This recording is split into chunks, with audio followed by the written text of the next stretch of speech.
Hello, everyone, and welcome to 1v1 with Boss Rush Games. I'm your host, Celeste Roberts. Today, I have the pleasure of interviewing Galutrad, a Twitch streamer, co-host of the Nintendo Power Block podcast, and member of the Boss Rush Games Network. What lofty titles! That's awesome. I mean, I guess a little bit. Yeah, I kind of enjoy it. I do. Well, I have known you before Boss Rush, Galutrad. You have. Yeah, that's right. We met through AZP, and Yes! and that's. And it's so funny because I decided to reignite my Twitter because of AZP. Yeah, well, that's the story that I've heard from a lot of people actually. So, but yeah, I think we started talking like in DM wise because of hurricanes. Yes, you were asking. Like the first, yeah. I'm pretty sure that was the first example of like us actually talking back and forth because we both live in that hurricane belt, if you will. I know. How do you feel about that? Because some people say, well, why do you live there? But then I look around and I have not found one place in the world where that Mother Nature does not touch. Right? No, way. yeah. Yeah, there's earthquakes on the west side of the coast and snowstorms on the north and tornadoes and stuff in the east and yeah, no, there's no, I don't know. I guess I'm okay with it. I'd much rather be in a hurricane situation where I feel like we're pretty set up to know if we need to evacuate. I don't think we've ever really been taken by surprise necessarily. There are people who won't evacuate, but tornadoes and stuff just pop down out of the sky with no warning, and it's like, okay, well, guess I'm being ripped out of my home by wind. So, like, damage to property is no good and all that, but I think it's much more survivable than some of the other things that happen. Thanks to me. And I think you and I both live in places that are not so close to the coast where Yes. we're more vulnerable. Yes, yeah. I feel like we both are on the well, if it gets really bad, then maybe we'll evacuate. But I think we're both very much our family evacuates to us sort of thing, and like sticks around with us, and then they go back after everything's washed away. It's also hard to just pack up and leave. Have you lived where you live your whole life? Yeah, in this general area, yes, yeah, kind of moved around within it a lot, but in the general area, yeah. Do you see yourself kind of staying there because of family, or would you like to spread your wings elsewhere? No, full stop. I despise living in Texas. I absolutely hate Texas. So comfortable weather to me is like 60 degrees and below. And Texas gets up to, I think last year our hottest day was 123. And that's like thank God for AC, because my AC bill in the winter drops to below 100, and then in the summer gets above $200 because it's so hot, and I hate it so much. I've never ever liked living in Texas. You would probably really like San Diego. San Diego. Yeah, maybe. Otherwise, at least. It's expensive. So to get into a little bit of our topics and stuff that we want to talk about, but I'm a huge Nintendo fanboy, have been since birth. I really want to live in Washington because that's where Nintendo's located. But also because I love rain. Like, I get so happy when it's raining. My sunny days are gloomy and cloudy and covered in water and wet, and that's up there a lot. You know, you always hear stories about the windy city and the rainy city up there in Washington. So. Oh, it looks so beautiful over there. Yeah, and the forests and stuff too, because like my before it burned down a couple of years ago, Bastrop burned down basically because of a forest fire, and so now it's not really very much like this. But my grandparents lived in Bastrop, and I remember spending summers with them and just having my Game Boy and walking around through the woods and finding a tree to sit under and playing games inside. And so I like that type of scenery. And Texas is just flat. It's nothing. there's just farm and city, and that's it. That's all you get. It doesn't sound too far off from Louisiana. We're pretty flat too Yeah, over yeah, here. yeah, yeah. Oh man, David Lasby lives in Seattle. I did know that. I did know that, and Mhm. I've pondered the idea of being like, hey, if I come up to look around, we should hang out, type of thing, but never actually reached out to him at all because I'm super nervous about that sort of stuff. Hey, maybe when the world is kinder, we'll have a nice big boss rush reunion somewhere. Right? Yeah, like just meet up in a centrally located place and we could do that. We could talk everyone into doing that thing where you rent like a bay house as a group or something, or Oh, like a resort, a ski resort type of thing, and do that. I think that'd be awesome. oh gosh, I would love that. I would love to go on a vacation again. Yeah, yeah. You don't get to do that these days. Well, since you brought up Nintendo, I would like to know about your history with video games. I'm assuming it started with Nintendo. Absolutely, it did. My my earliest memory that I have, which some people in my family tell me they don't remember it, but then some people tell me they do. So I'm really not sure. I may be making this up, but either or not, it is my earliest memory, and I'm sticking to it. Is that on one of my on an early birthday? I think like my fourth or fifth birthday. We had a huge storm and all of our power went out and we were, my family was there, we were hanging out at my house for my birthday, and I was a kid, I was opening presents and all excited, and then we we my dad was like, my mom and dad were like, well, go back in our closet, there's another gift for you in our closet, and it was an SNES and Donkey Kong Country and Batman. I think it was Batman Returns or maybe Batman Begins, but one of the SNES Batman games. And my dad had a power generator to be able to turn on the TV so I could Oh, play it. Like oh, that's my earliest memory of gaming. But I know that I played games before that because my brother will tell me about how like I would spill chocolate milk on the on the NES controllers that he had and stuff, and he wouldn't let me. He would always be like, "Wash your hands before you play games with me."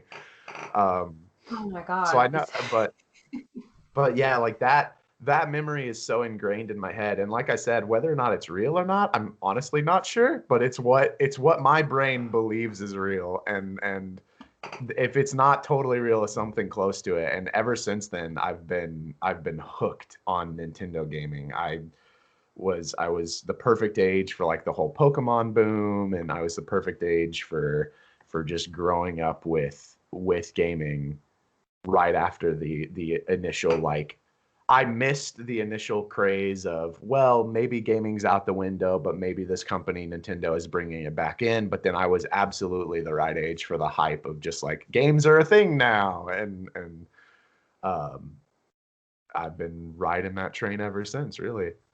Wow, Super Nintendo is a great system to start with. In your memory, I will, I will say that it's possible you played NES games as I well. well, I know I did. That's the thing is I know I played NES games before, but I just don't remember any of them. I don't Mhm. remember that. But my brother adamantly tells me that I used to would spill my drinks on his controllers and stuff like that while we played games together. And I know that that was before my SNES memory. So The Super Nintendo is such a great system. I think it's still my favorite one to this day. so my I love the Super Nintendo system. That seemed awkward. That didn't good sentenceness. I love Super Nintendo, but my favorite system is the Game Boy Advance and specifically the Game Boy Micro. Ooh. That little console kind of flopped commercially, but man, I love that thing. It's like the perfect size to fit. Guys' jeans have like that little coin. I think it's for a pocket watch, but it fits perfectly into there, and I you can take it anywhere with you. And I mine was I'd lost mine at some point, and I've been trying fervently to find one again and get it back because I that is my favorite. All of my favorite games, minus my absolute favorite game, live on the Game Boy Advance. Oh gosh, the suspense is building. Okay, Uh, I well, need to know. my favorite game is Legend of Zelda: Link's Awakening, which was for the Game Boy. But then they Ooh. have the remake out on the Switch. But that's just my absolute favorite game of all time. I replay that game every year. I think it. Personally, I think it's the peak of Zelda games, which some people might not agree with because usually it's either Ocarina of Time or the SNES Link to the Past. Oh, so what is it about Link's Awakening?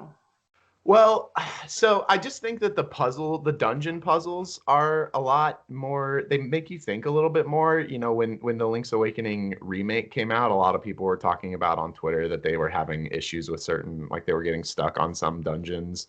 And I think the 2D design of it all gives that difficulty a little bit more oomph than 3D, because in 3D it's very much a you see the thing, you do the thing type of deal. Hmm. But then I just love how crazy it is. It's so out there for a Zelda game. I had played other Zelda games before that, and it like, you know, Breath of the Wild is noted for having broken a lot of Zelda conventions, but really Link's Awakening kind of did as well, in that, you know, you didn't have Zelda, you didn't have Ganon, you didn't have, well, you kind of had Ganon at the very end, but not really. You didn't have even the Triforce, like it and then it's just got all these funny, crazy characters. And I remember getting wrapped up in the trading side quest and like wanting to Hmm. know, trying to figure out who I took what to, and like getting involved in people's storylines. And there's that great bit of the pen pal who thinks they're writing to Princess Peach, and it's actually Yes, to a hippo, and it's just like, oh my gosh, it's it's so so nuts. cute. It really is. It really is. And it also is it also is the first game that I ever beat by myself without any sort of guidebook or anything like that.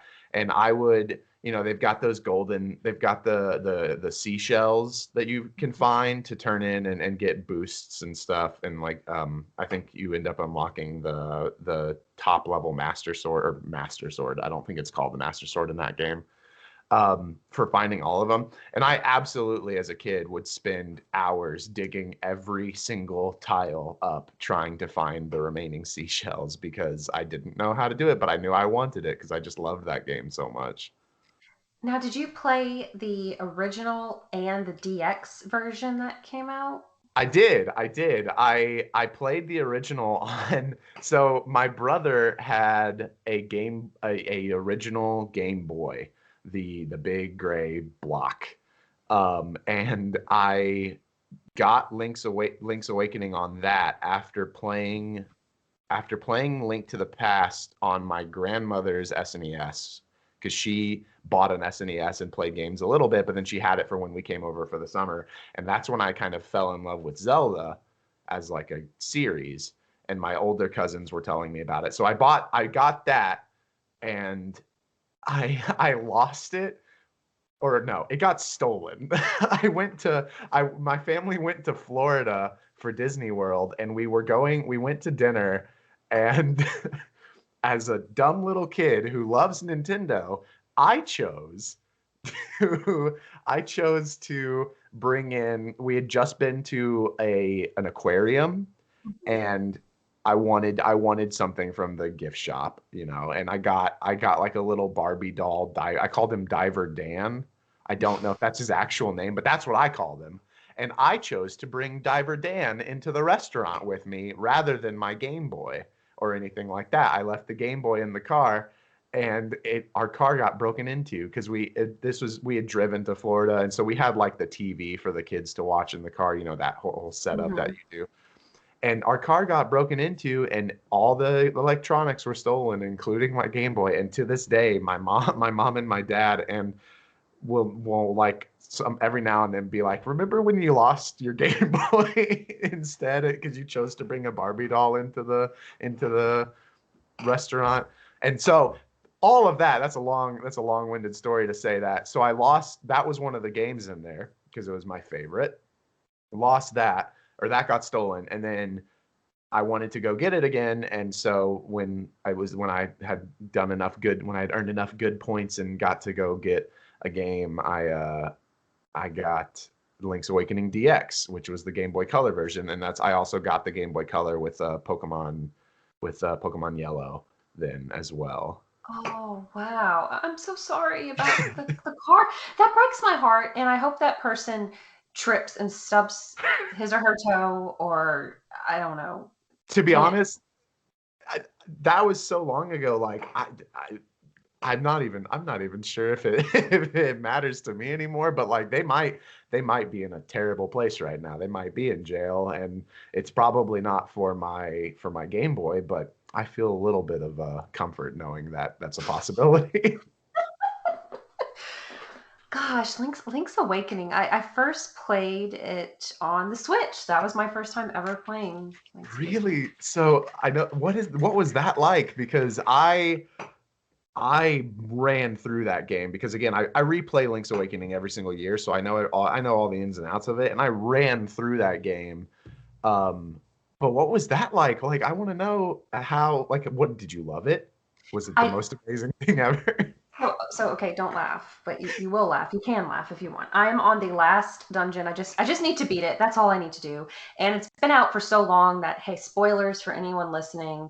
I know what happens at the end. I know the twist of Yes. it, but I thought when I saw the commercial or trailer for it, I thought it was the cutest little thing. It reminded me of those little people by like Fisher Price or Play School. Yes. Yeah. I You know know what what you're I'm talking talking about. about? They're round and you can like You can like put them in the little pegs and so like they have the like the bus or the car that fits four of them or whatever. yes. And yeah, I know exactly what you're talking about.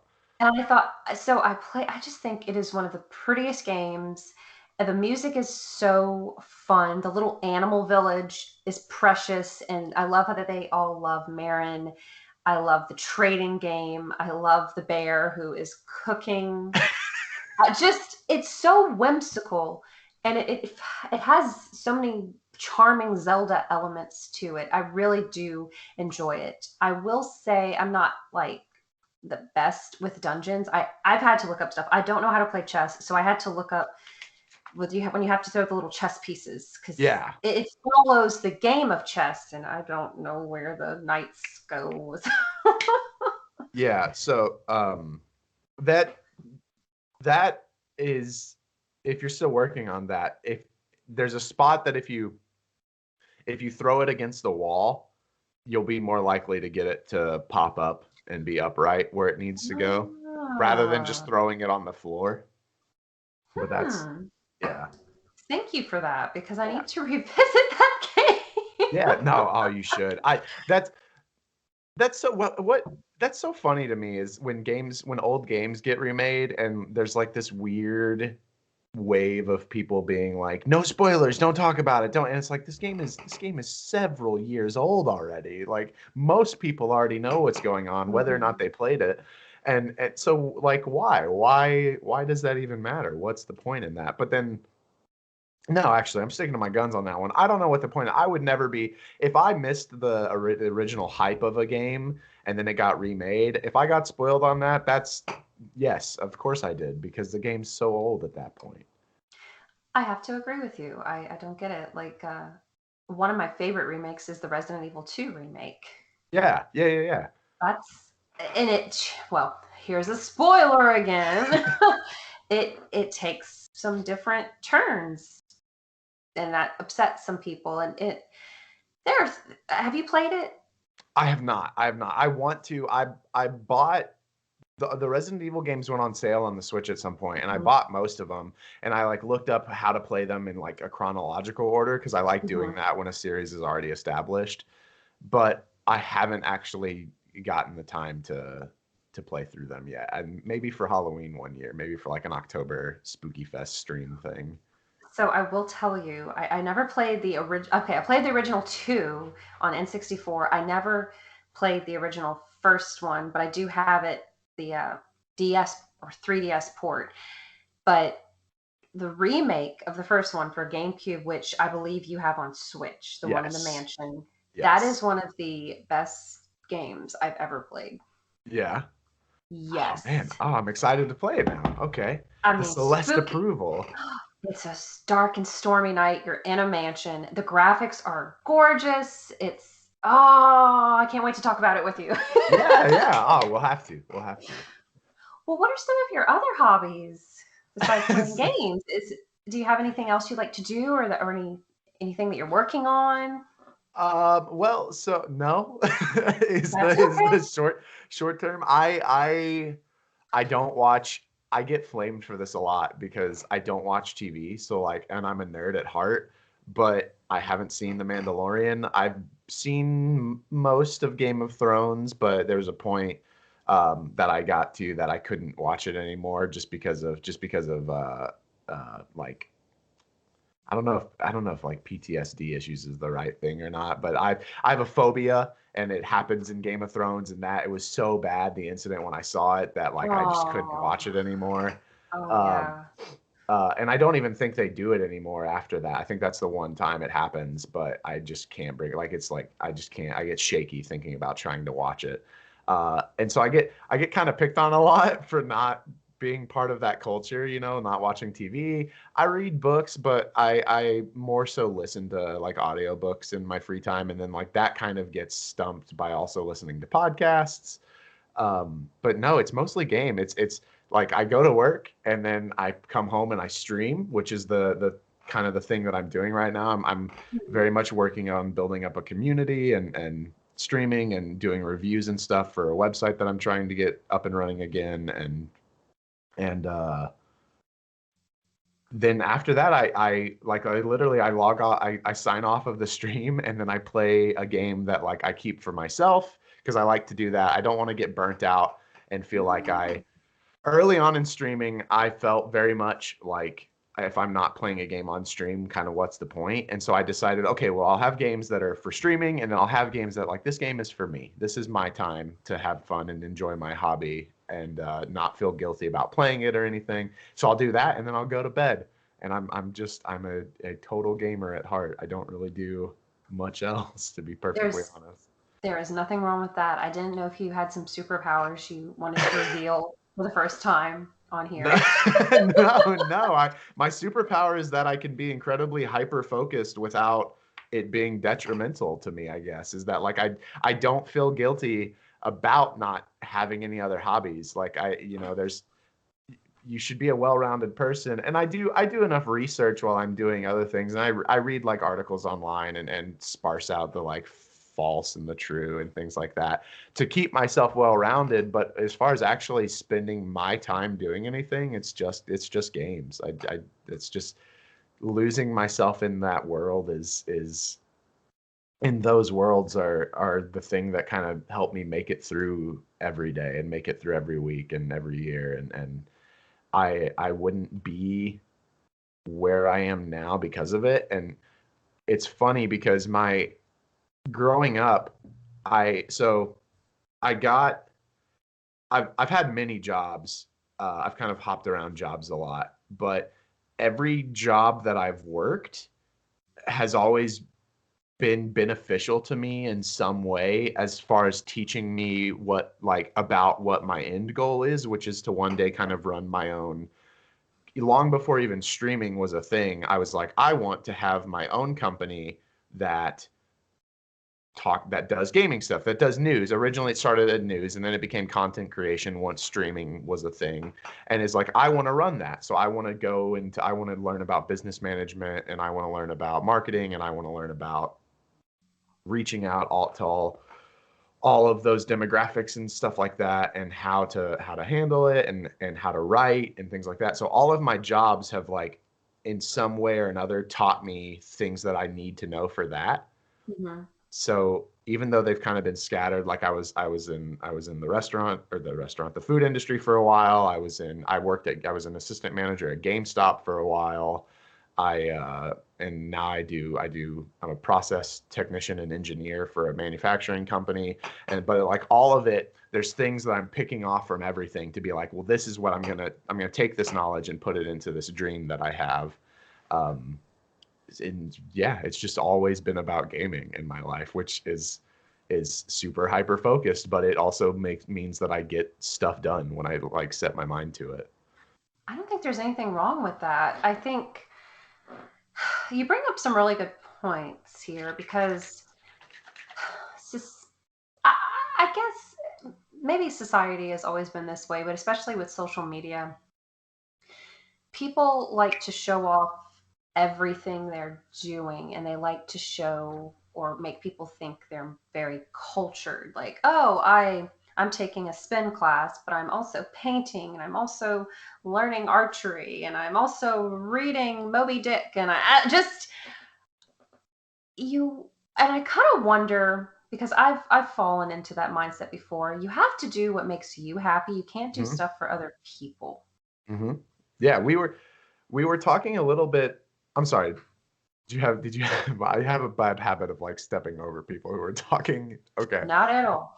Um, the, we were talking a little bit about it before we started recording, but like there's a point where you have to accept the fact that you might just not fit with what people want and what the people are going for, and that's okay. It's okay to say, okay, well, I'm doing this for me. And it's not necessarily selfish in a way, but it's like at the end of the day, you you have yourself. Like even your friends and family, like if a catastrophic event happened and everyone you loved died, you'd be left with yourself. And that's you have to be sure in yourself and be happy with what you're doing and where you're headed and along the way, obviously, you pick up friends and you pick up other people that are share your interests, and y'all work together to create something beautiful. But at the end of the day, you really have to look out for yourself. And a kind of a mantra that I live by is that a dead battery is good to no one. Hmm, And I like it's this that. I it's this idea that like I want to please everyone. I really do. I want to make sure that everyone is enjoying themselves and happy and not, having a good time. But if what I'm doing to accomplish that is draining to me, then I have to stop. And I have to set it aside. And I have to accept that I might burn some bridges along the way doing that. But maybe those bridges weren't worth having in the first place. If my own mental health and my own sanity is what causes it to burn, like protecting that. You're So, bringing up some awesome points. I couldn't have said it better myself. well, so I'm trying to think of how I want to word this. It's I'm a very paranoid person. I worry again, we were talking about it a little bit before, but like I worry being very new to Boss Rush games, I constantly like am concerned like, oh, maybe I've done the wrong thing, maybe I've said something wrong, maybe I didn't do something that somebody wanted me to do, and so now they're all angry with me, right?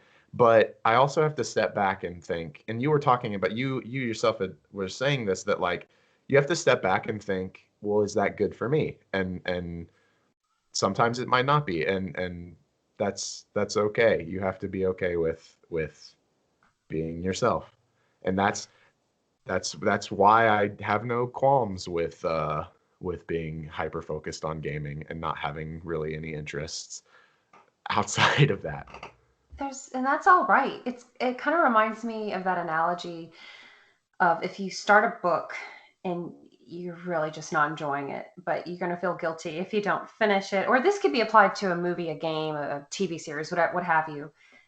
And I've talked about this with some people, and they're like, life is short. You don't get time back. So don't waste it on things you're not interested in, because we all have to go to work. We all have bills. We all have responsibilities that we have to take care of, right? So the stuff we want to do, we should want to do it.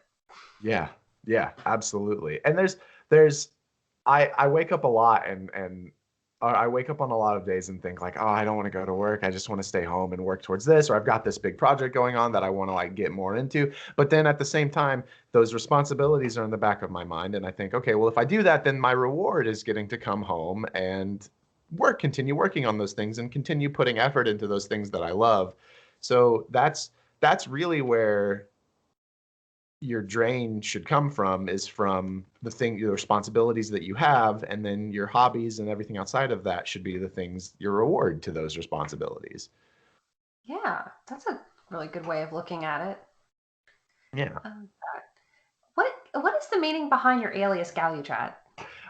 So I I really wanted to be have like a marketable brand, and I was constantly workshopping a bunch of different ideas and things that I'm interested in because I also wanted it to relate to me.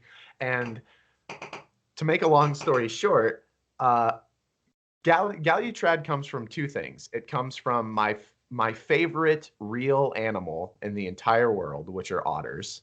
I love otters. I love sea otters, river otters. The fact that I mean they hold hands to not float away from each other. They wrap themselves in seaweed if they're alone so that they don't like not drift while they're out on the ocean.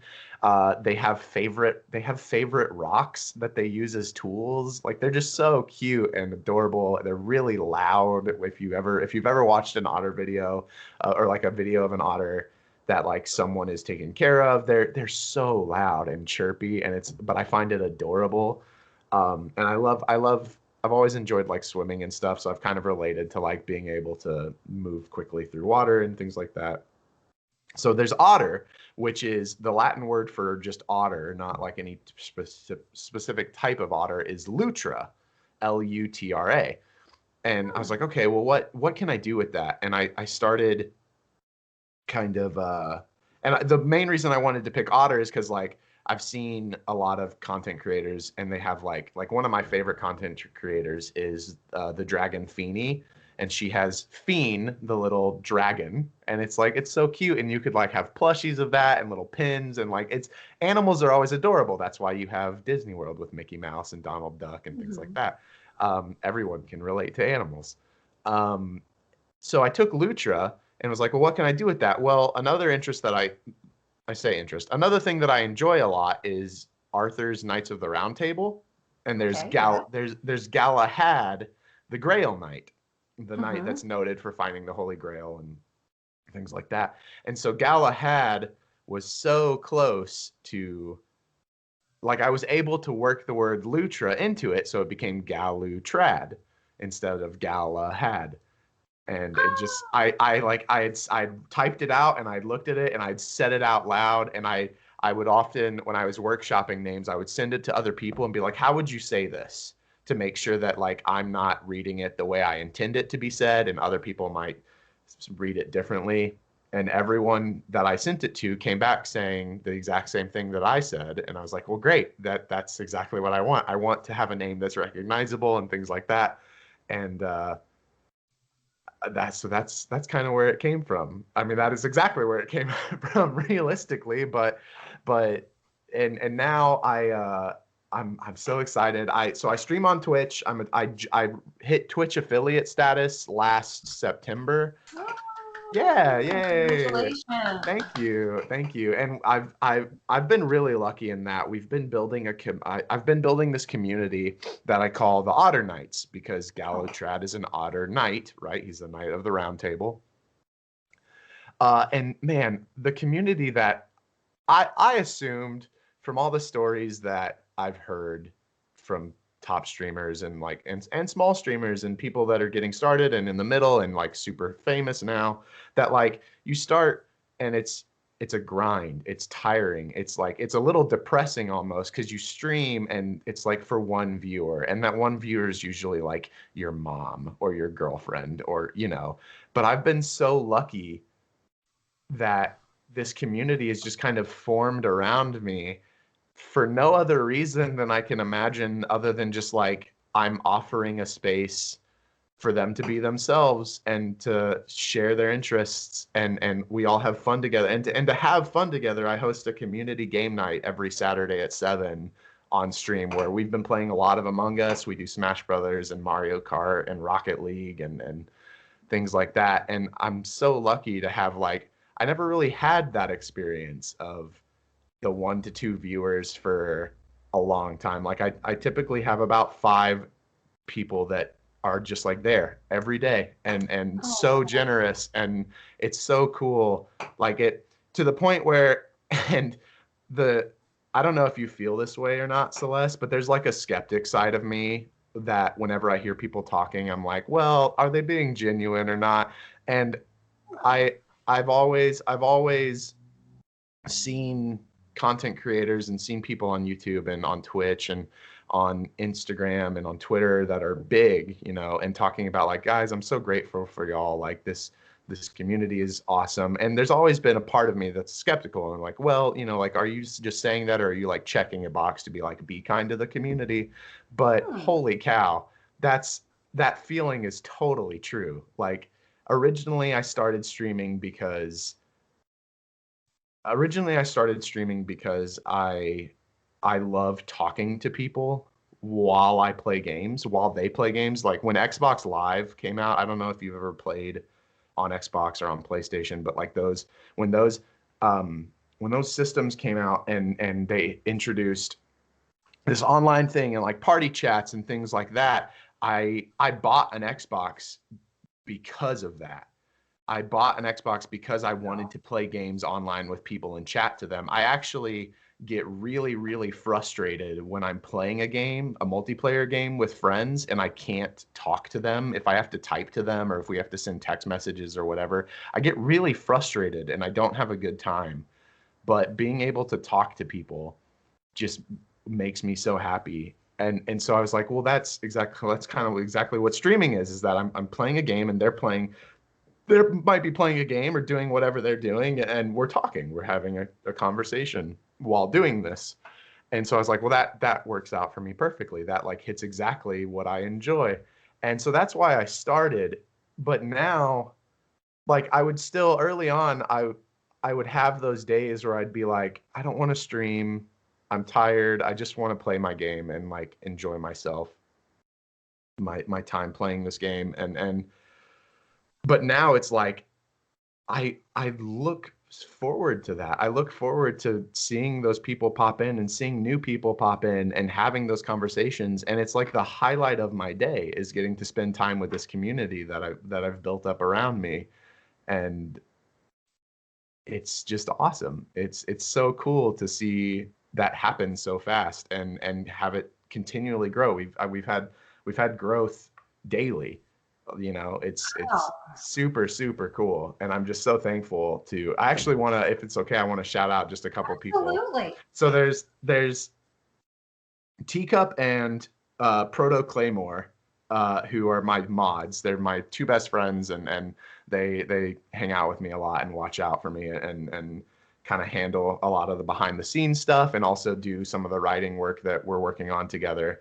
And then as far as like top, not I don't want to say top tier because like that seems like I'm separating, but like these there's a few people that like really show up for the community all the time, and that there's Looming Vengeance.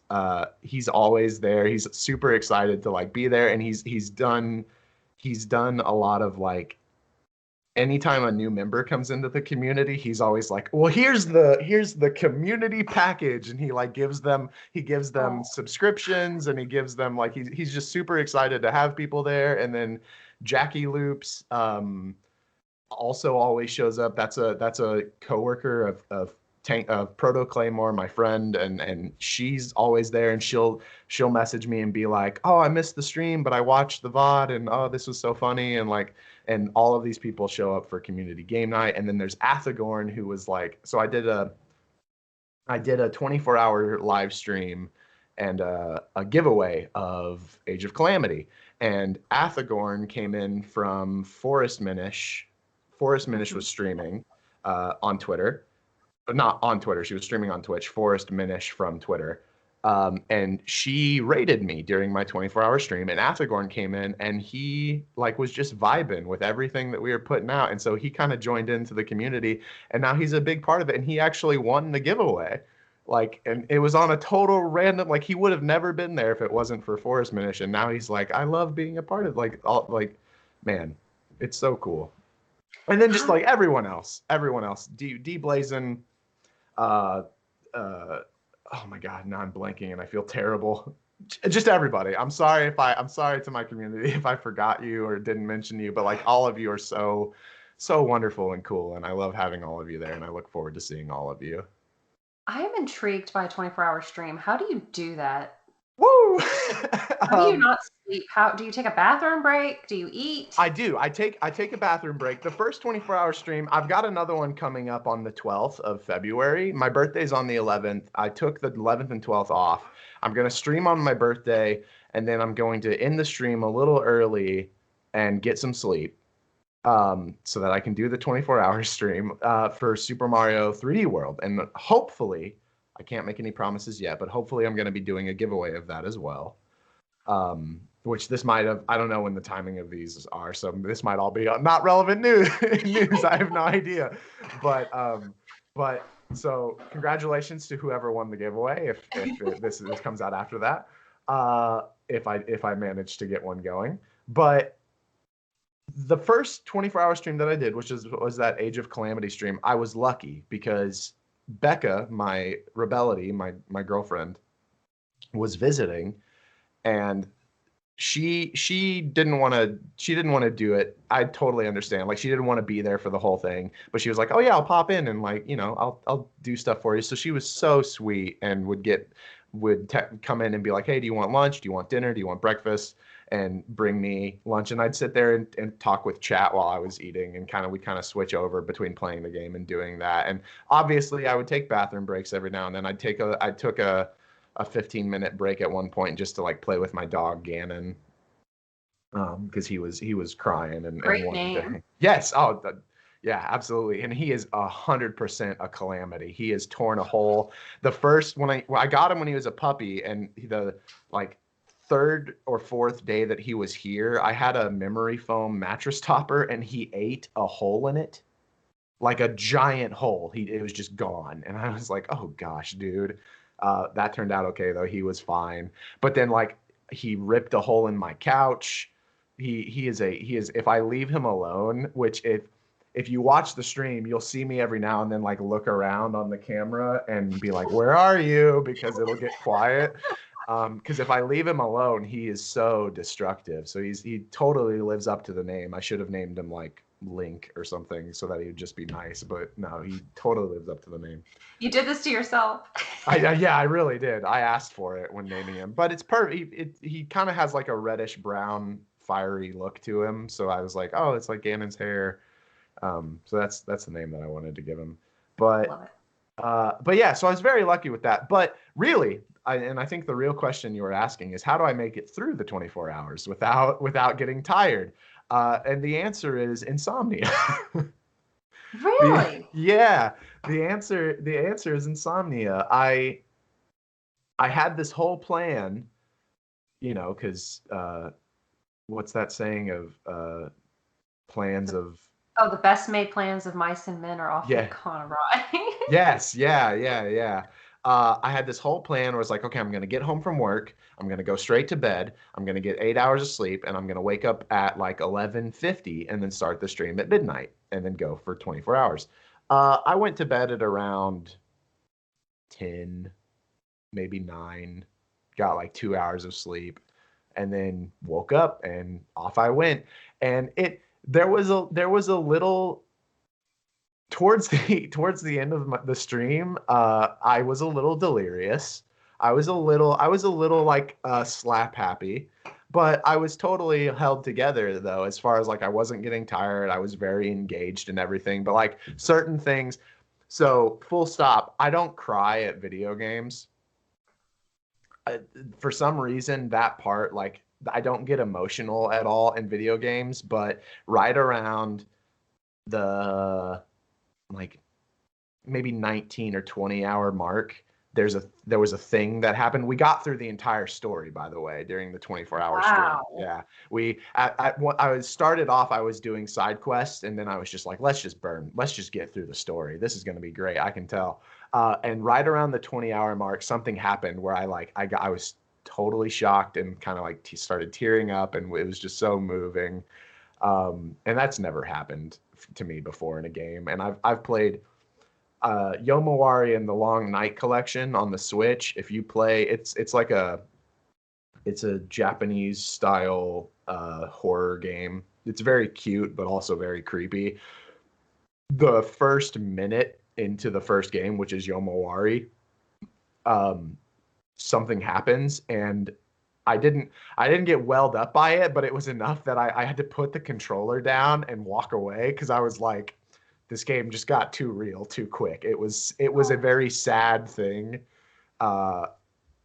And I messaged the developer because they actually sent me a review code for it and was like, "How did y'all do this?" And the press person for the development team was like, "I know." When I got to that, when I saw that, I was just like, "This is awful. This is not a good vibe."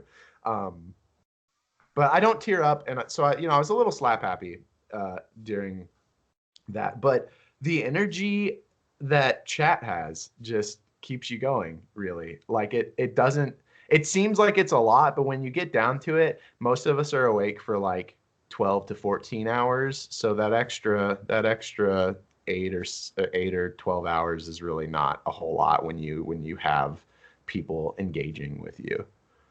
My goodness, I don't know how you do it. I'm blown away because I'm someone who starts getting sleepy between 9 and 10 p.m. Yeah.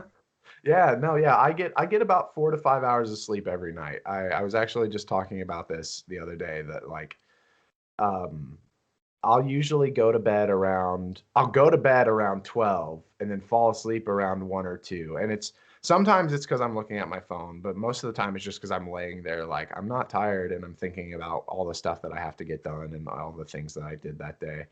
And then I wake up at 5 every day for work, Monday through Friday. And that's just how I operate. And I operate totally fine. Like I'm sure there's some health thing going on behind the scenes that I'm going to regret later, but mentally, I'm totally there. I'm not ever delirious. I'm not ever like not focused at all. It's just I don't need the sleep, I guess. I'm really jealous. It's well, you'd think that would mean, oh hey, he probably gets a lot done, but no, I procrastinate still, and I waste time all the time still, and I think that's just human nature. I was listening to a podcast on my walk this morning, and they made me laugh because they said, "Gosh, what did it say? The best way to guarantee I cleaned my room in college was to have a paper due the next day or something." huh, So I thought that was an interesting way of saying I procrastinate. yep, yeah, yeah. What are some challenges with streaming? You've talked about what got you into it and the rewarding aspects, but have there ever been any, I don't know if setbacks is the right word or just trips along the way? Yeah, so I think I kind of touched on it a little bit, and I didn't actually I personally didn't really have this because I was very lucky and fortunate that, like I said, that this community grew up around me very quickly. Um, but I think I think it's very easy to start streaming and to have those streams where you have 0 or 1 viewers and not any sort of interaction or any sort of things like that, and to just lose hope in it. And it kind of goes back to what we were talking about earlier, that like if it's something that's not bringing you, like Marie Kondo, if it's Marie Kondo's whole idea, if it's something that's not bringing you joy, maybe it's just not something you need to be doing. But if if so that struggle, that can be very hard. That, like I said, early on, like within the first month or so of me starting, I there were days that I wouldn't stream because I'm like, no one's gonna watch. It's not gonna be that exciting. I might get bored or something. And that was then I'd feel bad about it because it's like, well, but I want to do this. This is something that I want to achieve, and it does make me happy, and I'm just being a grumpy goose about it. So Grumpy goose. well, uh, so that can be really struggling. But then something that I kind of wasn't prepared for, and I don't know if I did justice for it or not, was that my a couple nights ago, every Wednesday night I do Animal Crossing and Chill, where we listen to Game Chops music and play Animal Crossing. Nice. Um, and towards the end of that stream, my chat started talking about mental health, and that's something that I treasure and take very seriously. But like it was it was about ADD and ADHD, and I I didn't realize it at first, but I felt like I was doing them a disservice by not being able to talk about it very well because I didn't understand, because it's not something that I struggle with, I think. Maybe I do, I don't know. But it's not something that I feel like I struggle with. And so they were talking about it in chat, and like, again, thank the Lord for Teacup, one of my mods, because he actually was kind of the one that was leading it all and like talking about it all, and he held that conversation. But I absolutely had that moment where I was like, oh man, I might not be like, what am I gonna do when I have people come in and they're just like at the lowest point in their life? Like, am I gonna be able to be someone that can direct them in the right, not like the saving grace to them, but at the very least be someone who can direct them to where they can go to get the help that they need, to get the the the people that they can talk to and the resources that they need to feel like it's going to be okay, because it's totally going to be okay. But I just felt so underprepared for that, and that kind of shook me a little bit, and made me like, now I've started doing research on all of that stuff, and was like, oh, I can't hit this situation again, because that, like, and I don't know if this would be something that would affect everybody, because I'm sure plenty of people out there have this information and know about it and things like that. But like, I didn't I didn't realize how much I didn't know Mm-hmm. in regards to being helpful to that. Because like, I'm always happy to be there for people. I'm always happy to talk to people and have people talk to me and vent to me, because I can very much set the venting aside and be like, this isn't directed at me. They just need to get this out, and that's okay. Um, but it was just very interesting to be kind of have to like sit back and watch. Again, thank God for Teacup to watch my chat kind of handle itself in this situation. But that was super alarming, to be like, I am useless here. I have no advice. I have no, like, I have all the advice in the world, as far as not superficial, but like, like, you can do it. I promise it gets better. It's going to be okay. Whatever you're dealing with, it'll get better. But like, actual therapeutic and professional advice, I have none of that. And I don't think really anyone streaming does, but I didn't even have the tools to point you into the direction of somewhere that could offer that advice. And that was really eye-opening. That's a heavy weight on your Yeah. shoulders. I Yeah. hadn't And even thought of that. yeah, and again, like, I don't mean to I don't want that to come off as being like, oh, I have to help everyone, because I can't. I'm one person. I can't help everybody. But at the very least, I feel like I feel a responsibility to be able to get them in the right direction, and I was not prepared for it at all.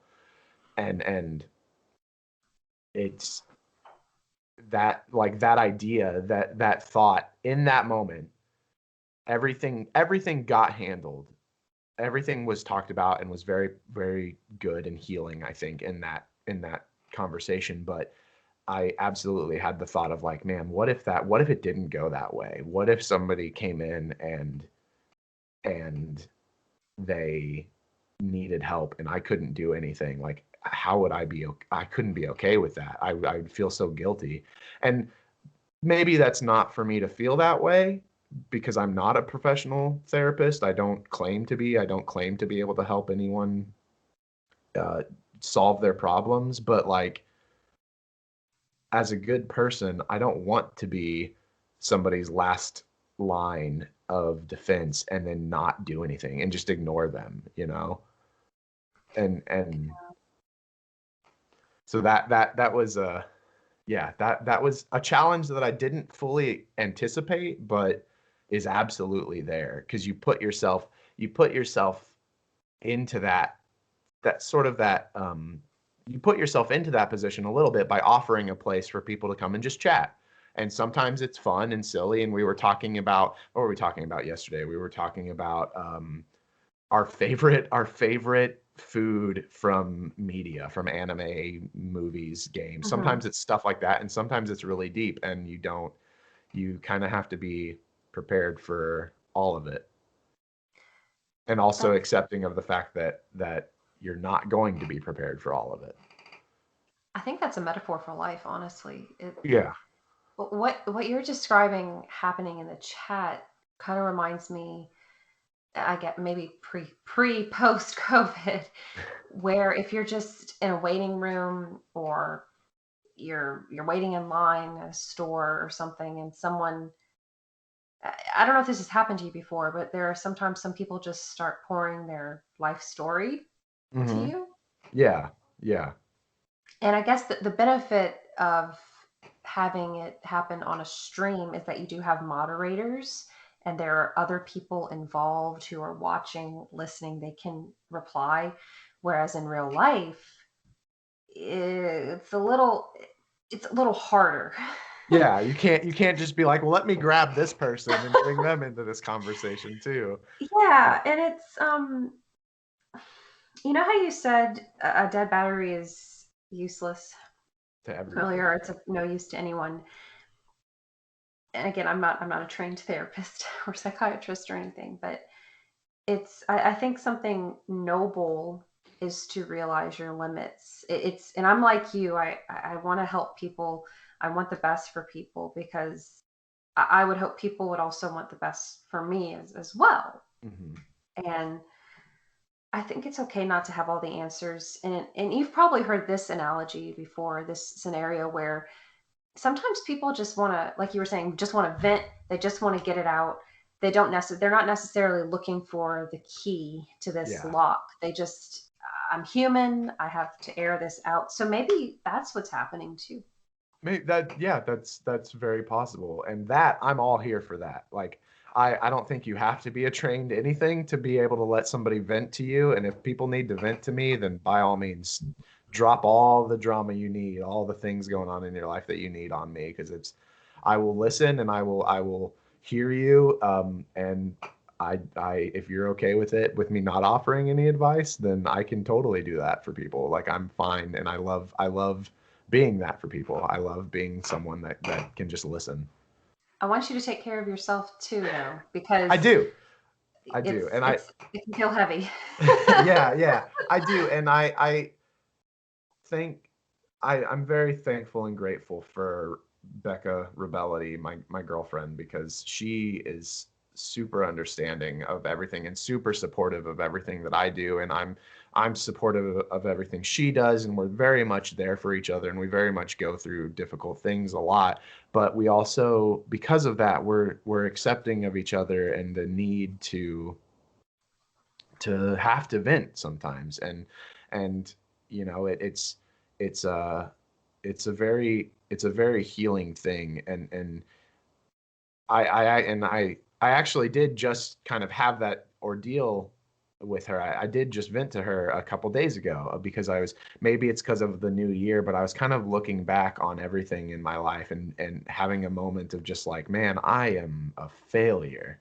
Like I am not I, I am not at all what society thinks I need to be. I'm not anywhere, I'm not married. I don't have kids. I have a job. I have a very good job, and I love everything that I do, but like, that's not like the society norm. And she had to remind me of that, because I couldn't wrap my head around the fact that what I'm doing is happy. Like what we've talked about is what makes me happy, and where I thrive, and that's okay. And so we're there for each other, and I'm very thankful to have her for that Oh, reason. oh, I love her too. She's so sweet. Yeah, she's the sweetest. She's great. She's deserving of all of the wonderful things in life, and she's been through a lot of hard stuff, and I love her. And you bring up some things that I think everybody goes through, whether they want to admit it or not. Maybe someone listening to this is also comparing themselves to other people and wondering, am I doing what society says I'm supposed to be doing?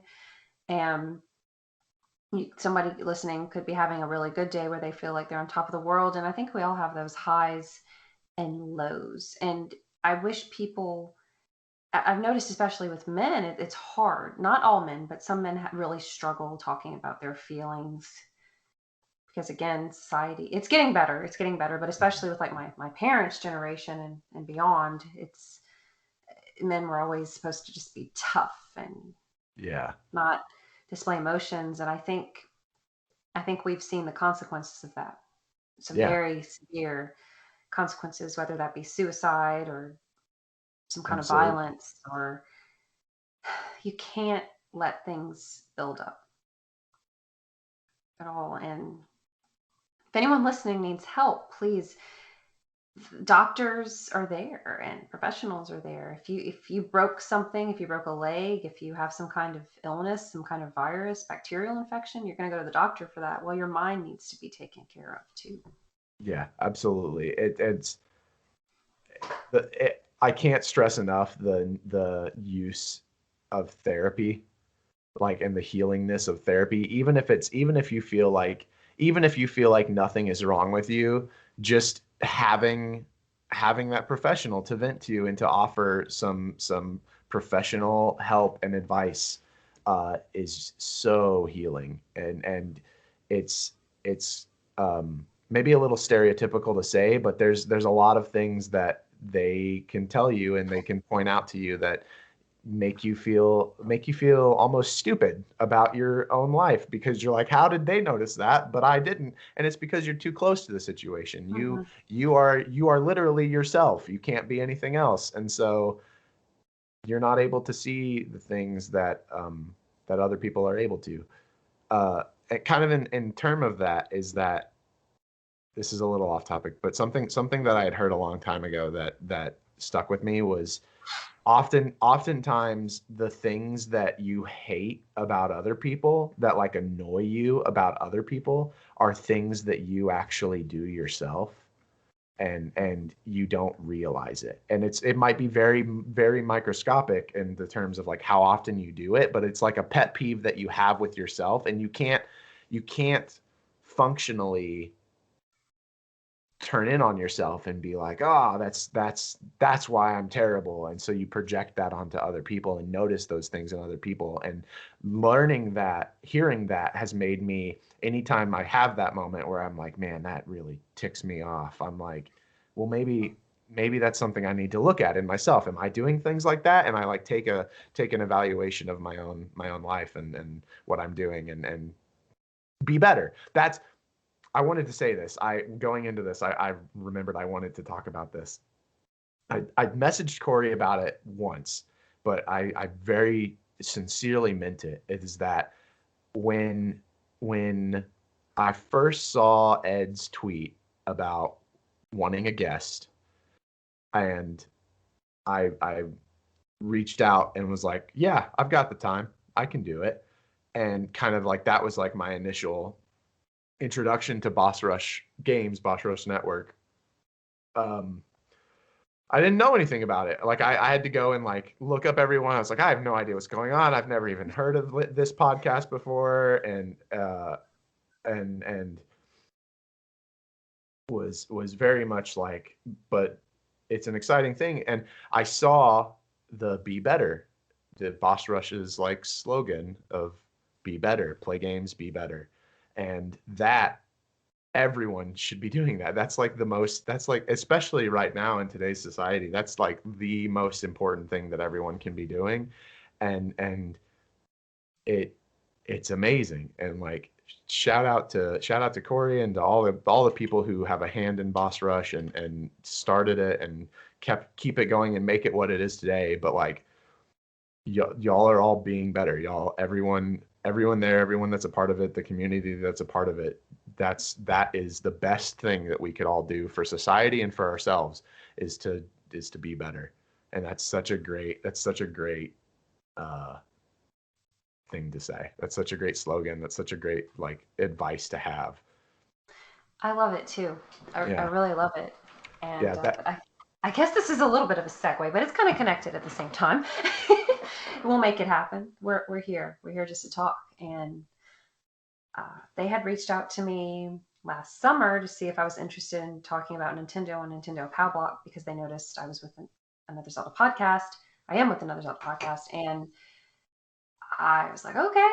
And I just got to know them. I didn't know what to expect. I hadn't heard of it. And it's truly been a delight. I've met so many great people. And I have to say, I know 2020 was horrible in many ways and probably the worst year for many people. But it really, with Boss Rush Games, it helped make my year really great. And I love these 1v1s. I didn't know that was a thing. And you've hopped on Pal Block. I think I mentioned them. I think I mentioned you to them when they were looking for a guest. I believe And so. Yeah, I think what was it? Because I saw that tweet and I'm pretty sure I saw it because you retweeted it. I don't think I would have seen it through anyone else because I think you were the only person from Boss Rush that I was following at the time. And what was it? I think maybe you messaged me saying that you were excited to see me be on the show, and then I think you had mentioned that like you put in the good word for me being like, oh, you're gonna love having him and all of that, like which I really appreciate because I love oh, I love I don't send them scrubs.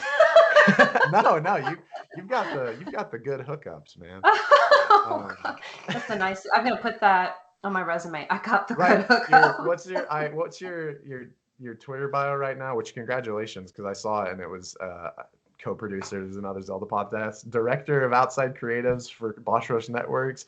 I've got the good hookups.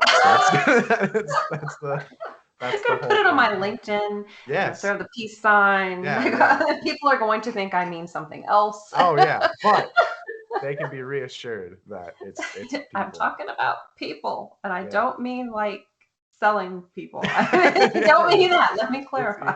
You have to it's a very narrow road that you're heading down with these good hookups, but it's absolutely realistic. Well, I want to surround myself with good people, and maybe we're not that far apart in age. I No, don't think. I think I'm not entirely sure, but I'm pretty sure that I am like the baby of Boss Rush. The Maybe I'm baby of maybe Boss I'm Rush. wrong, but I'm 28. I'm turning 29 in on February 11th, in just a week or two at this point. Um, but no, yeah, we're not that far apart in age. No, you're my middle sister's age. Oh, Yeah. oh, sweet. Baby of Boss Rush, the Boss Rush baby. I think so. I don't like just coming out and asking people how old they are, but I like to know because I've been in situations in my life where I've been like, oh wow, this person's younger than me, and then it turns out they're like 2 or 3 years older than me, and I'm just like, oh gosh. So I've been trying to like guess based off of conversations and stuff, and I'm pretty sure that I'm like the youngest one. That's I think it's a good possibility, but you're not so far. You're not. We no, don't yeah, have any. it only be by like a year or so, but Yeah, yeah, yeah. and so how have you been enjoying it? You've been very active with Nintendo Pow Block, and you're on the Boss Rush podcast sometimes. Yeah, yeah. I'm very excited to be doing it. There's a little bit of a, and I've talked to Ed about this. I haven't talked about it with Corey, but there's a little bit for me of like a confliction with it because I'm working very much on my own content creation, and Corey and I talked about it when he was first talking about making me a part of the Boss Rush network. What was it called that they have? They have the Oh, list first of class or something. yeah, the first class. That's it. Um, uh, very much when he was very much like, it's your own thing, you still own everything about it, we're not taking anything from you, we're just promoting you, we're just getting Mhm. you out there to more people, right? And I was very grateful for that. But I've had a little bit of a confliction where it's like, every Monday night I am happy and I love being there. I'm happy to be on the Nintendo Power Block, and on Saturdays I'm happy to be a part of Boss Rush Games when I can. Obviously, like this Saturday, no, because we're doing this. But there's a confliction because then I want to do my own thing. I want to continue streaming, and consistency in streaming is very key. Like if you're not there all the times that you say you'll be there, and your schedule is very sporadic, people won't know when to find you, and so then you won't have that growth, right? And so it's very much been kind of like a weird thing of like, well, I really enjoy doing this, but also I want to be streaming on Monday nights as well because that was originally part of my schedule. But I'm super happy, and I always have a blast every time I'm on. But and I'm happy to continue doing that. So I've been kind of like balancing possibly just rewriting my schedule for my own thing and having Monday nights set aside. But then also there's that discussion about like, well, when do I have time for me type of deal, like when is my day off, quote unquote. Do I get to kick back? Yeah, exactly. And Ed's been super understanding of it. Like they just recently did their the Age of Calamity spoiler cast. Oh, yes. Yes. And I was going like, that's kind of how Ed and I, when after the first podcast that I was on, Ed and I talked a whole bunch about Age of Calamity and all our theories and things like that. And I was super excited to be a part of that. I was really excited to chat with Dan and David, and I believe they got, I'm so sorry I'm missing out on the name. I'm real bad with names, but I believe they got somebody else in as well, and I was going to be included. But unfortunately, because of scheduling, which I totally understand, I have a lot of scheduling conflicts as well, but we had to keep kind of moving it, and eventually it got moved to a day that I normally stream on. And I had already done the Pow Block podcast on Monday. And so I was like juggling that up in the air with myself, within my mind a lot, thinking, oh, well, like, do I ditch another stream? Do I go do this? What do I do? And I ended up having to reach out to Ed and just be like, Ed, I'm really sorry. This is a little last minute, but like, I just can't. I can't do this. I can't do the POW block that on Monday and then also this Thursday thing for Age of Calamity. And he was like, you got it. A-okay. And I don't know why I had so much anxiety over that, but because Corey, one of the Boss Rush games, I think you were on it, the one where I had to ditch out early because of some personal stuff that was going on that I wasn't expecting. I was actually expecting them to come later, but it ended up getting moved out. I won't go too much into it, but a friend was moving.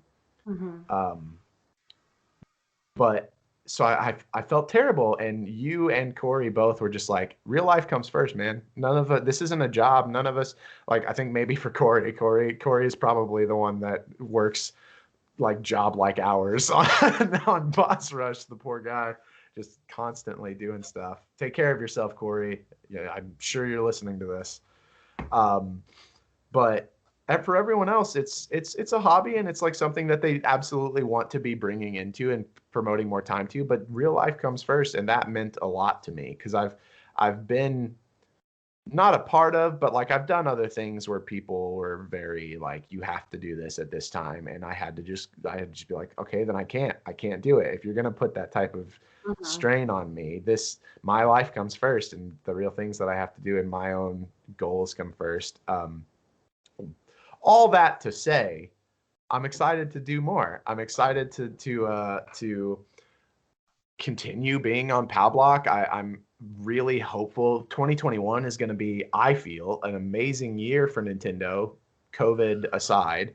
Even whether or not, wherever we stand on the whole COVID thing, pandemic thing, I feel like 2021 is going to be absolutely amazing for them. And so we'll have a lot to talk about on POW block. And maybe I won't be on every episode, but I'm always happy to be on when I'm needed, and I'm always willing to put aside other things to be on if I'm needed. And I'm happy to, something that I did with the quiz show that they just did. I produced it, quote unquote. I wasn't on, but I did the live stream, and I ran the live stream because I have a lot of experience with that, and that was actually a lot of fun. Like, it was fun getting to sit back and like have a hand in it, but then let everyone else take care, like do the show and be like the faces of it all. And so I'm trying to look into ways like a second computer to be able to do that more often, and maybe with more shows. If there's other shows that Boss Rush is producing that or promoting that maybe don't have a way to do a live stream, I'm trying to figure out a way that maybe I can help in that way and provide that service. But I haven't gotten anything fully hashed out, so I'm not sure if that's even something that's necessary or something that I'm going to be able to do. But I'd love to take that kind of like a producer role part of it in it where I am more behind the scenes on things like that, because a lot of my time in front of the camera is taken up by my own stuff. So That is awesome, though. You have such a variety. You get to explore all the different roles. yeah, yeah. And speaking of, I know you have Talk the Walk, and there's a couple games that y'all have been talking about that I really want to jump on because I also love indie games and walking Oh simulators. my But God, please like come that's on. it's a conflicting thing. Like I've been saying, is like there's all these things that I want to do and be a part of, but I also have to like realistically rein it in and be like, well, I don't want to overextend myself and get exhausted. Was there a And game we covered you were really interested in? I was very interested in Coffee Talk. I believe y'all have done that already. Not yet. It Not hasn't yet? happened Okay. yet. So Yeah. you can jump on. I can Did, add you to that chat and we can did, schedule something. oh, well, okay. So we'll talk about it. We'll talk about it afterwards. Because it kind of depends on when it happens. Mhm. Um, but I actually, that is something I want to mention in terms of all of this is I feel so bad about uh being a part of the chat on Boss Rush games and Nintendo Power Block and things like that, because it happens. I don't know how y'all do it, because all of y'all, everyone there are functioning adults with lives and jobs and real world things, and y'all are talking up a storm. And I'm at work being like, how is my phone blowing up? I don't even have time to look at my phone blowing up. Like, how are y'all doing this? And so I feel so bad. And I've heard you and Corey and Ed and everybody, Laurent, talk about how like sometimes you look at the chat and you just go, nope. Then because there's too much that has been said, and so you read Yes. like two things and you're like, all right, I just won't be a part of this conversation. But like I Yes. that happens so much to me that I feel almost like maybe I shouldn't be in the chat because I'm not really offering anything. But I'm very grateful to like catch up on stuff and look and see what people are talking about. Oh, I seldom really and get involved, especially if I'm busy at work or I don't have anything to contribute to the conversation and it's really it can blow up. Yeah. Oh gosh. Yeah. It And can. nothing bad for listeners. There's never anything like arguments. It's No. It's usually like about video games. it's usually about video games, or like every now and then in the main Boss Rush chat, somebody will post food and it'll just be this long conversation about food, and it's like, well, that's all wonderful, but I am way behind. And then the worst thing is when you see something that you have relevant information to add, but it like you noticed that it happened like 6 hours ago, and It's so no you're like, longer yeah, and you're like, topical. well, okay, but no, yeah, I mostly just like I'll scroll through it and skim through it and be like, okay, did anyone say, hey Galutrad, can you join in on this? Did anyone say like, hey, we need something for this that I could offer to? And then after that, I'm like, I can't. I'm done there. I can't join in. I can't jump in. I'm too busy. I can't. Like, I figure if it's an emergency, someone knows how to DM me separately if they Right? absolutely need to talk to me for whatever Yeah. reason. Yeah. Yeah. Well, do you have any, you've kind of talked about some things, but are there any future goals or projects you'd like to discuss? Well, I mentioned the 24-hour live stream that I'm going to be doing on the 12th. Monster Hunter Rise coming out on March 26th. I've jokingly said this, but I'm very serious about it. I'm going to be a full-time Monster Hunter streamer when that game comes out. I love Monster Hunter. Uh, Laron and I were kind of talking a little bit about possibly getting a Monster Hunter podcast off the ground. We haven't really talked a whole lot since then, but we're both very busy all the time. Um, but I'll be doing a 24-hour live stream for that. And really, so I've been working on. I've got a website. I started it 2 years ago, and it's mostly for reviews. I write reviews and first looks and a couple news articles on there, things that are topical for me. Because again, who has the time to be a one-man show and put everything out all the time? But that I delayed on re-upping my subscription for the domain name, and I lost it for a year. Somebody, yeah, I don't know where exactly or who exactly, but it at one point when I lost it, you could go to my website, which was www.galutrad.com. Very simple branding throughput. And it would be an Eastern like style secondhand sellers thing. It very much looked like a website that you would be like, well, this has got viruses on it, right? Oh, Like, wow. like that type of thing. I would love to be able to tell you like what language it was, but I have no idea. I don't know enough about any of those languages or any language other than English to be able to tell you. But so ever since then, I've been watching it, and just recently, that subscription finally, like their purchase of that domain name, fell through, and so I bought it back up, and so now I've been working on getting that. Yes, yeah, it was a year of panic. I was like, oh gosh, but I bought it back up, so I'm trying to get that back up off the ground. I've reached out to like Proto Claymore, one of my best friends, to see if he'll help me in kind of writing stuff and getting things going there. So that's a project that I hope to announce to the world, that it's up and running again eventually, because I really enjoy writing and reviewing games and just talking about things like that in that form of media. But other than that, it's mostly just streaming. That's kind of where my focus lies is streaming, and then doing the podcasts with Boss Rush Network and or Boss Rush Games, and being a part of the Discord that I've built up. And so yeah, that's pretty much where I go. I love it. I love it. So I've always wanted to be a voice actor.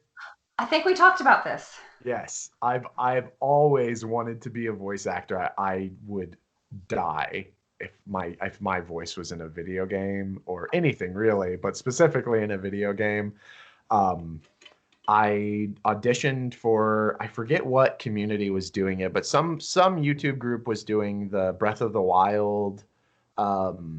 Like they're remaking it with voice acting. Oh yeah, like kind of like a cinematic movie that you can watch. Like Zelda Universe or something like that. I think it might be Zelda Universe. It's one of the Zelda. I don't think it's Zelda Dungeon. If it is, David will probably yell at us because I'm pretty sure that's the one he writes for. Yes, it is.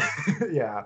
So he'll be like, why don't you know that it's me? No, he's a super sweet guy. That's totally joking. But I'm pretty sure it's Zelda Universe. But I auditioned for that. Didn't get chosen, obviously, or I would be talking about that.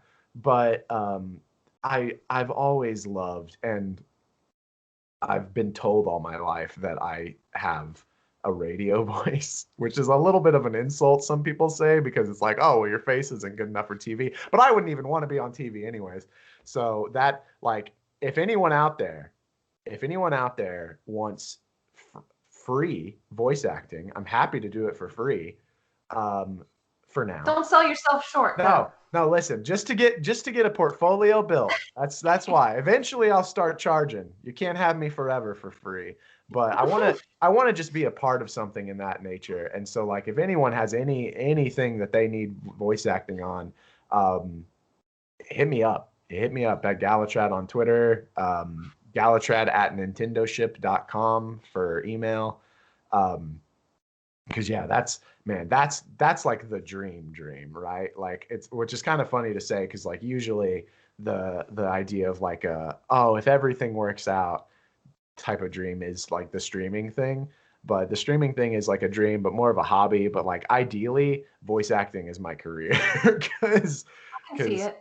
I can see it. I would love to do that.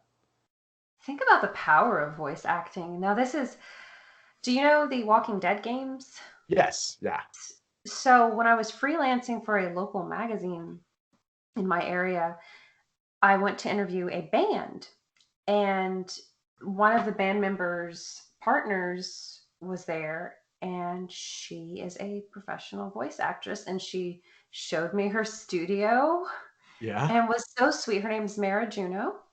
Okay. She's in the Walking Dead games, and she's voicing Sindel right now in Mortal Kombat, and she was so so sweet and just it blew my mind. Like, I knew that there were voice actors and actresses out there, but flesh and blood in front of me just talking about it. So Yeah. I think you could do it. I like your voice. I'm not just saying that because you're here and I'm being No, you friendly. totally are. But I was listening when I first heard your voice on like a stream or something. I thought, I think I even said that in your chat. Like, You did. You were like, wow. I think your exact words were something along the lines of, I didn't expect your voice to be so majestic, or something like that. Um, but because I do, I'm not like hyping myself up or floating my own boat. I'm not like, I get that comment a lot. There's three things in life that I've always been told is I have great hair, I have beautiful eyes, and I have an amazing voice. Everything else, like those are the things that I'm like, I am great in this department. Body wise, maybe not so much. Uh, but I definitely need to lose weight. I'm not shy about that. I know that I'm overweight. Never been worried about that. But like I've always been told that. I've always been told those three things, and so I'm very like secure in that, and I've always wanted to do voice acting. I really hope it works out for you. I would love to see that come true for you. Oh, yeah, I would too. I would too. I have a lot of fun with it. We on our community game night streams, this last one, I spent the entire night doing a corpse husband impression. I don't know if you he has a I believe I've been told this. I'm not sure if it's true because I haven't looked into it, but I believe he actually has a medical condition, which is why his voice is so low. But it's like negative 40 decibels low. Like it's super, super low. And I have a very wide range for voice. So That's a good thing to have. I was doing that. I was doing that the entire time, and then this. I think it's just something I have a lot of fun with is doing voices. So Do you like to read out loud to practice? I don't. I don't like to read out loud to practice. My my brain and my mouth don't communicate with my eyes very well. But it's not dyslexia or anything like that because it's not even just with words. It's like when I'm trying to describe things that I'm seeing, I will often stumble over my own words. Um, but they don't they don't comprehend what I'm seeing very quickly. And so when I'm reading out loud, I will absolutely stumble all the time. Um, so it's very much like I what I do is I will listen to like audio that isn't um in like a voice or anything, and then speak it back in a voice that I feel like doing. That's awesome. That's Yeah. that's cool. Well, is there anything else you'd like to share with people? Um No, I don't particularly think so. I think we've kind of covered everything like that. I mean, it's I don't know if this is like where I would plug anything for myself, You sure can, or I just wanted to make sure there were no other any other interests or uh, life revelations he wanted to share. stay happy, healthy, and hydrated. That's the sign off for the Otter Nights. That's what I say at the end of every stream. Stay happy, healthy, and hydrated. Anytime somebody's ditching out a stream, anytime someone has to go, I remind them to stay happy, healthy, and hydrated. Because we talked about it a little. I'm overweight. Not ashamed to say it. But for my quote unquote age, for 29 years old, and for the body size that I have, I'm a very not healthy, but like I don't get tired physically. I don't get my only recently, and it's because I don't have good posture sitting down naturally, and I've been working on that. But I prefer standing desks because standing I don't have any sort of back pain. But only recently, because I've been streaming and I'm sitting down a lot, I've had a little bit of lower back pain, but for the most part, like my feet don't ache, my arms don't ache, my legs don't ache, and it's because I drink so much water. That's I awesome. I stay hydrated all the time, and I totally attribute it to that. So yeah, stay happy, healthy, and hydrated, folks. That's the key thing. Been drinking water this whole time. Yeah, yeah. Well, where can people find you on Twitter, on Twitch, wherever you want to share? Yes, yeah. So you can find me everywhere on the internet at Galutrad, Galutrad. Twitter is where I'm mostly posting things relative to the stream and also just stuff that I find interesting. Instagram, I don't use a whole lot, but every now and then I'll post a picture on there if you want to follow there. I believe I actually have mine locked as well right now. I might have to unlock it, but I had started getting a bunch of bots and stuff on there, so I locked it. So, And then yeah, it's super annoying. We were talking about that. It's very frustrating. And then at twitch.tv/Galutrad, we just got my Otter Night Galutrad is realized. For the very first time ever, I have emotes on Twitch because I'm a Twitch affiliate, and there's a little Otter Night. The artist that I'm working with at Burger Sama DX, I believe, yeah, DLX at Burger Sama DLX. I love his art, and I commissioned him to do my emotes, and I think while we've been doing this, he sent me some other emotes that I'd commissioned from him. But yeah, so I'm super excited about that. It's gonna be it's like it's so cool. I can't just even begin to describe the feeling of like seeing something happens in stream, like a hype moment, and then seeing chat blow up with your emote, with like your design, is just like, oh, it makes me laugh and smile every single time it happens. well, congratulations. That's exciting. Yeah, yeah. And so yeah, you can follow me on Twitch for free. You can subscribe to me for $4.99 a month, and you get access to those emotes.